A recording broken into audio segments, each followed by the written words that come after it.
네, 지난 대선에서도 저희 기독교 이렇게 연대해서 대선 공약을 발표한 적이 있는데 그때 정치개혁 분야는 없었습니다. 그래서 정치개혁 분야는 이번에 저희들 제22대 총선 연대에서 처음으로 하는 것이고요. 저희 기훈실에서 모두를 위한 정치운동 TF가 있습니다. 그 TF를 중심으로 해서 저희가 준비를 했습니다. 모두 8가지 사항을 저희가 뽑았는데 이 중에서 1번부터 6번까지 사항은 2024년 정치개혁 공동행동 10대 과제를 참고했습니다. 저희가 양해도 얻었고요. 근데 10대 과제에 있는 내용들을 저희가 그대로 가져오질 않고 거기 내용 중에서 일부 좀 더 실천 가능한 내용 또 그 다음에 그 내용의 내용도 저희가 좀 보완하고 그런 식으로 준비를 했습니다. 첫 번째 과제가 유권자의 첫 번째 제안이 유권자의 표현의 자유 보장인데 저희 공직선거법에 보면은 선거운동이 이렇게 정의가 되어 있습니다. 당선되거나 되게 하거나 되지 못하게 하기 위한 행위. 이게 상당히 좀 이해하기 어렵게 돼 있고 결국은 판례가 선거운동이 뭐냐 이렇게 해석을 하고 있는데 이런 것을 좀 더 명확하게 선거운동을 특정 후보자에 대한 직접적, 구체적, 능동적, 계획적인 행위 뭐 이런 식으로 명확하게 규정할 필요가 있을 것 같습니다. 한마디로 말해서 저희들은 이제 그 이른바 말은 풀고 돈은 묶는다 이런 원칙에 따라서 공직선거법을 좀 더 명확하게 개정해야 되는 게 아니냐 이렇게 생각을 하고 있습니다. 그리고 저희 공직선거법에서 투표 참여 권유 활동을 자유롭게 할 수 있다 이렇게 되어 있는데 또 단서가 있습니다. 그래서 이러이러한 것은 안 된다. 예를 들면은 호별 방문이 금지되고 있는데 선거운동은 호별 방문도 당연히 금지되고 있습니다만은 투표 참여 권유 활동인데 이걸 호별 방문까지 금지해야 될 것인가 이런 의문이 있습니다. 이런 식으로 쓸모없는 그 단서를 삭제를 해서 투표 참여 권유 활동을 자유롭게 할 수 있게 해야 되고요. 그 다음에 언론기관에서 후보자 공약이나 비교 평가할 수 있게 되어 있는데 점수 부여나 순위나 등급을 정하는 방식은 금지되어 있습니다. 근데 이거 비교를 해놓고 어느 게 더 낫고 뭐 점수를 부여한다든지 이렇게 하면은 더 유권자들이 선택을 하는데 도움이 될 것 같습니다. 그래서 이런 규제도 폐지하는 것이 맞다 이렇게 생각을 합니다. 이건 첫 번째고요. 두 번째로 국회의원 선거제도의 비례성 향상 방안인데 이게 굉장히 이제 그 쟁점으로 떠오르는 거죠. 그중에서 첫 번째로는 비례대표 비율이 우리 공직선거법에 그 비례 공직선거법이 아니고 국회법 이런데 지금 정확히 명시가 안 되어 있습니다. 그래서 이걸 비례대표 비율을 명시하면은 비례대표 수가 계속해서 감소하고 있거든요. 비례대표 의원 수가. 왜냐하면은 지역구는 포기할 수 없으니까 결국은 비례대표 수를 줄여가지고 여러 가지 그 선거구 조정 이런 걸 하는 겁니다. 그래서 공직선거법에 공직선거법에 그 명문화하는 할 게 필요했습니다. 아까 제가 국회법이라 말씀드렸는데 공직선거법에 명문화하는 게 필요할 것 같고요. 두 번째로 이제 이게 정말 핫 이슈 중에 핫 이슈인데 지금 비례대표제 이것을 준연동형을 할 것이냐 병립형으로 돌아갈 것이냐 지금 이렇게 되고 있는데 사실은 사표로 방지하고 비례성을 최대한 보장하려면은 독일식 연동형 전면적인 연동형 비례대표제가 가장 바람직한데 그렇게 될 경우는 의석수가 증가하는 문제가 생긴다고 합니다. 근데 여론조사 해보면은 의석수 증가에 대해서는 매우 부정적인 그런 상황인 거죠. 그래서 일단 대안으로 현행 준연동형 비례대표제를 당분간 유지하는 것. 이게 대안이 될 것 같은데 근데 그 경우는 실효성 있는 위성정당 방지 규정을 반드시 도입을 해서 이게 세트로 들어와야 되는 거죠.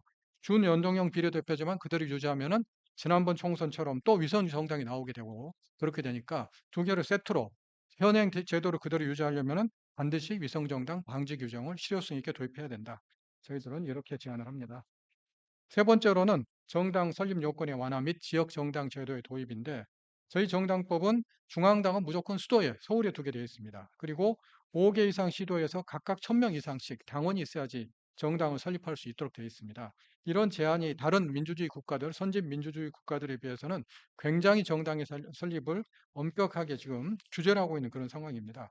그래서 저희는 정당법을 개정해서 중앙당은 반드시 수도에 두도록 하는 그런 규정을 삭제해야 되고요. 그러면 이제 지역 정당이 많이 생길 수 있겠죠. 여러 가지 점에서 지역 정당으로 지금 저희들이 그런 제도를 도입할 필요가 있어 보이고요. 그 다음에 한 개 이상 시도에서 1000명 이상 이 요건을 완화를 해서 5개 이상 시도에서 각각 1000명 이상 이 요건을 완화를 해서 한 개 이상 시도에서 500명 당원을 모집하면 정당을 설립할 수 있도록 이렇게 되면 지역 정당도 나올 수 있겠죠. 그걸 제안을 드립니다. 네 번째로는 대통령 및 지자체 단체장 결선 투표제 도입인데 저희들 공직선거법인 이른바 상대 다수 투표제라 그래서 대통령하고 지자체장 선거에서 유효 투표의 다수를 얻은 자가 당선이 됩니다. 그래서 한 표라도 더 얻으면은 그걸로 끝나는 거죠. 많은 문제가 있죠. 그래서 이 결선 투표제를 대통령 선거하고 지자체장 선거에 결선 투표제를 도입하는 게 필요하다 이렇게 봅니다.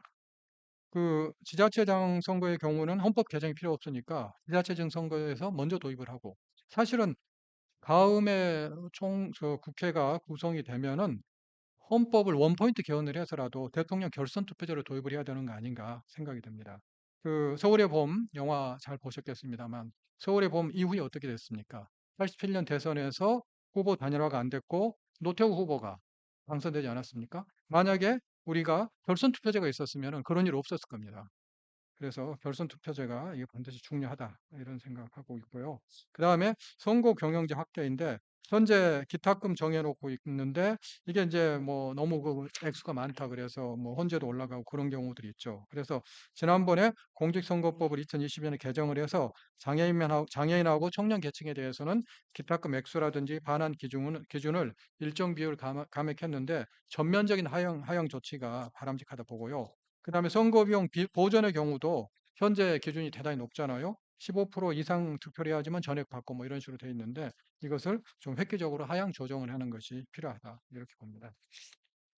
여섯 번째는 근로자 및 장애인의 투표권의 질적 보장인데 그 우리 공직선거법에 보면은 노동자 투표 시간을 보장하게 돼 있고 그다음에 근로기준법도 이런 선거일을 공직 그 임기 만료에 의한 선거의 선거일은 유급 휴일로 이렇게 돼 있어요. 근데 아까 이제 노동 분야 말씀하실 때도 나왔지만은 이 5인 미만 사업장이 지금 이런 적용을 받지 못하고 있습니다. 5인 미만 사업장의 경우는 근로기준법의 일부 조항이 적용이 되는데 이 지금 공직선거법에 그 선거일을 유급 휴일로 정하는 이 규정은 5인 미만 사업장의 적용 대상에서 배제되어 있습니다.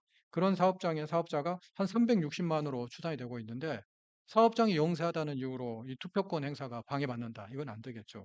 그래서 관련한 기준법 개정이 필요하고 그다음에 이 투표 시간도 지금 재보궐선거는 오후 8시까지로 되어 있거든요. 그래서 그 정도로는 투표 시간도 연장을 해서 투표권 행사를 또 가능하게 하는 것이 필요하고요. 그다음에 장애인 투표권 보장도 제도가 많이 개선이 됐지만은 현재 그 청각 장애인 선거인을 위해서 이 자막 방송 한국 수호 통역 이게 의무 사항이 각급 선거 방송 토론회가 개최하는 대담 토론회 이렇게 한정이 되어 있습니다.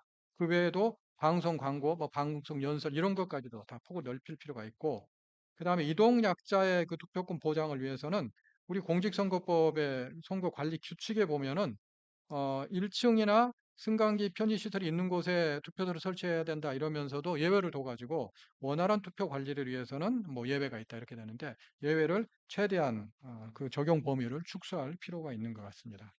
그리고 일곱 번째로 국회의원의 과도한 특권 축소인데 이것도 굉장히 좀 논쟁의 여지가 있는 거죠.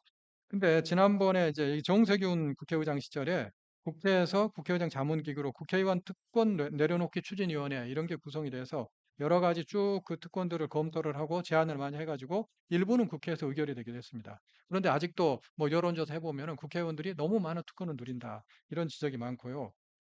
국회의원 수를 아까 이제 그 저희들 선거구 그 비례대표 관련해서도 말씀드렸지만은 우리 전체적으로 뭐 연동형 비례대표를 가자. 그러면 국회의원 수를 늘린다 그러면 다 반대입니다. 근데 적어도 국회의원의 이런 특권을 축소한다 그러면은 국회의원 수를 늘리는 것에 대해서 좀 더 긍정적으로 여론이 바뀔 수도 있겠죠. 그래서 저희가 그 보고서, 그 당시에 나왔던 보고서 같은 것을 검토를 해보고, 그 다음에 그동안 뭐 시민단체나 이런 데서 나온 제안들을 보니까 국회의원 세배 중에서 입법 활동비하고 특별 활동비를 폐지해야 된다. 이런 지적이 많습니다. 그리고 이 입법 활동비와 특별 활동비가 굉장히 재밌는 게 실비 변상적 급여라 그래가지고 소득세 과세가 안 됩니다. 근데 실비 변상적 급여는 우리 소득세법 시행령 제12조 각 호에서 열거를 해놓고 있는데 국회의원의 입법 활동비와 특별 활동비는 아예 열거가 되어 있지 않습니다. 근데 어떻게 과세가 안 되느냐? 관행적으로 과세를 안 한다는 겁니다. 이거 참 제가 리서치를 잘못한 건지 이거 상당히 놀라운 사실인데요. 그래서 저희는 국회의원의 입법 활동비와 특별 활동비는 폐지하자. 이거 다 폐지하면 국회의원들은 어떻게 의정 활동하느냐? 그러면 1단계라도 특별 활동비라도 폐지하자. 이렇게 제안을 하고요. 그다음에 입법활동비와 특별활동비는 과세를 하든지 비과세를 하려면은 근거를 갖다 신설하라. 이렇게 제안을 합니다. 그리고 마지막인데 고위공직자 인사청문회 제도의 개선입니다. 저희가 2023년 11월 20일 날 기준으로 봐서도 현 정부 들어서 19명이 인사청문 경과보고서가 채택되지 않았는데 임명을 했어요.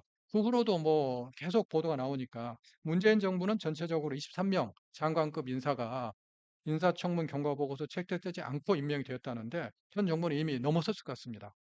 이거 뭐 기록을 이미 세운 거죠. 그래서 저희는 뭐 이 아이디어 차원에서 두 가지를 말씀드려 보는데, 첫째, 후보자에 대해서 도덕성 검증을 위한 사전 검증 제도를 도입하자. 그래서 사전 검증 세 항목도 법령에 정하고 국회에서 1차적으로 판단을 하되 이 검증위원회는 비공개로 진행하되, 다만 사전 검증 절차의 결과 보고서는 다음 단계에서 반드시 공유가 되도록 그렇게 해야 되겠죠. 그리고 두 번째로 국회에서 인사청문 경과보고서를 채택하지 않은 후보자는 원칙적으로 대통령이 해당 공직에 임명할 수가 없고, 예외적으로 뭐 추가적인 절차를 통해서 소명이 이루어진 경우에만 임명할 수 있도록 하는, 이런 것도 생각해 볼 수 있을 것 같습니다. 이럴 경우에 뭐 헌법상 보장된 대통령의 권한을 제한한다. 그래서 어쨌든 추가적인 절차를 뭐 두는 그런 게 되고 필요하고요. 근데 지금처럼 뭐 인사청문회 제도가 완전히 형용화되고 그냥 뭐 아무런 뭐 어떤 비리가 있는 사람도 그냥 버티기만 하면은 장관급 이 고위공직자가 되는 이런 말도 안 되는 상황은 개선되어야 될 것 같습니다. 그래서 이렇게 제안드립니다. 네, 감사합니다.